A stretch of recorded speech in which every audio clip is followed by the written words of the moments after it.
Picking and scratching in the morning. I'm scratching. And I'm picking. 8:37 with Van and Bonnie. And this is a portion of the program we love. We could do this every day and be thrilled. It's an inspiration for us when we do our Van and Bonnie Hall of Heroes, where we pick somebody from the community that has gone above and beyond, generally when never even being asked to do so. And we have a great one today. Yeah, we sure do.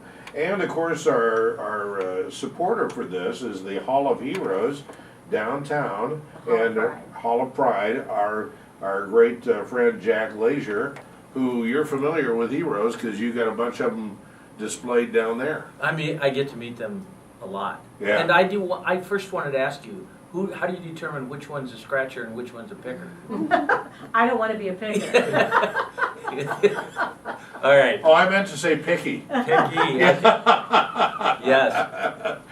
Well, anyway, we're always glad you can come over and kind of help us set the stage for this because we bring people in and they're always kind of aw shucks, you know. Well, you know, one of the most refreshing things about this whole program is that when they are selected and you talk to them, they said, "What did I do? I didn't do anything special." Yeah. But it's amazing the specialness of each of these people. And how many lives are touched because of that. That's right. That's right. And I think that's why we love to honor these people, because it's not like expected. It's like, I don't deserve this. Yeah, I just did it. Just did it. Becky Beach, welcome to our WHO microphones here. Thank You've been here in different capacities in the past, but boy, we thought with all you've done, especially, we were kind of focusing on what you did with dogs and Puppy Jake and all of that for helping veterans that are returning, and you have had this idea to pair them up with dogs. Why don't you tell the story? Wow, well first I can't thank you enough. I'm absolutely, if anybody that knows me to say I'm speechless, we wouldn't even believe it for a second. Well, honey asked me to come in and I thought we were going to talk about our gingerbread house contest and you all broadcasting on Black Friday. She did mention that, you know, the Hall of Pride and the heroes, but my goodness. Well, anyway, the Puppy Jake Foundation, yes, what we do is we raise and train professionally trained service dogs, and then we give them to military veterans with either the invisible injury of PTSD or mobility. Our dogs are going to be trained to open doors and do some things if they have a mobility impairment, but predominantly it's the invisible injury of the PTSD. And the dog, it takes about a year and a half to 2 years to raise and train the dog with our volunteer puppy raisers. And how did you get the expertise to know what to train a dog? Well, we've hired we have a professional trainer that does that. She's got a lot of skills, and then the volunteer puppy raisers like myself and the other foster families work with her. But somebody has had to have witnessed what this post-traumatic syndrome, oh, how it expresses itself. Absolutely, and what the dogs can be trained to do, first of all, they go with the foster family everywhere they go. And they will nudge, if a flashback is starting to occur, they can sense the difference in the breathing or the heartbeat. Really? You can probably sense mine because I'm nervous. But they'll nudge them, put their head in their lap, lick their hand or something like that to divert the recipient's attention. They walk in front of them in large crowds, so they're not afraid of oncoming folks. They can look behind them to be sure somebody's not approaching them that they're not aware of. He was at the Chiefs game yesterday, and so. But yes, I mean, it sounds like they do things even people really wouldn't do. No, that's right. They're highly sensitive. They're with sounds, smell, and sight, and they're a wonderful companion, and they are absolutely life-changing for somebody that's given so much to our country. That's the main reason that we just absolutely love doing it. There are stories where some of our soldiers wouldn't leave their homes, that severe addictions, and when you've got a dog, somebody that is counting on you with the unconditional love, they have to get out and go to the vet, take the dog for a walk, they have to feed them, they have to get up. And it makes them comfortable in some of these environments and everyday situations that we all just are so fortunate to take for granted. Wow. I remember when you first got Jake, and that dog was so little. Yeah, he's tiny. Well, he got him. Yeah, he was tiny. And we right now have 9-week-old golden retriever puppies and a little, our first girl, and she's a German Shepherd, and she's 9 weeks old too, and they are darling. We took Clarence, the golden, to the wild home opener, and I mean, he's a chick magnet for sure. Jeff had him, and they're just darling, and you have to take him when they're that little.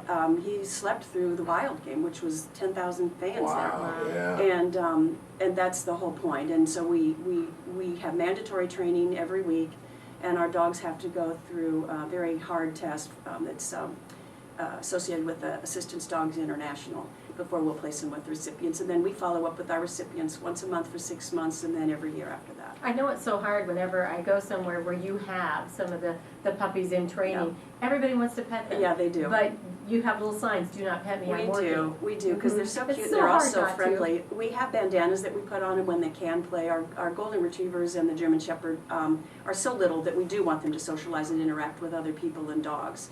But when their vests are on, we're teaching them that that's when they're working and they can't play. And it's very difficult, because even with the sign, do not pet me, I'm working, people still will want to do it. Yeah. We have some business cards now that says on the back, explains it, because it seems mean. It seems mean, but the fact is it's the best training for the dog. To teach them to pay full attention to their foster person or their handler, so that they don't get distracted and want to go seek attention if they're working for their recipient. This has got to be expensive. Oh boy, yes it is. And we're all volunteers.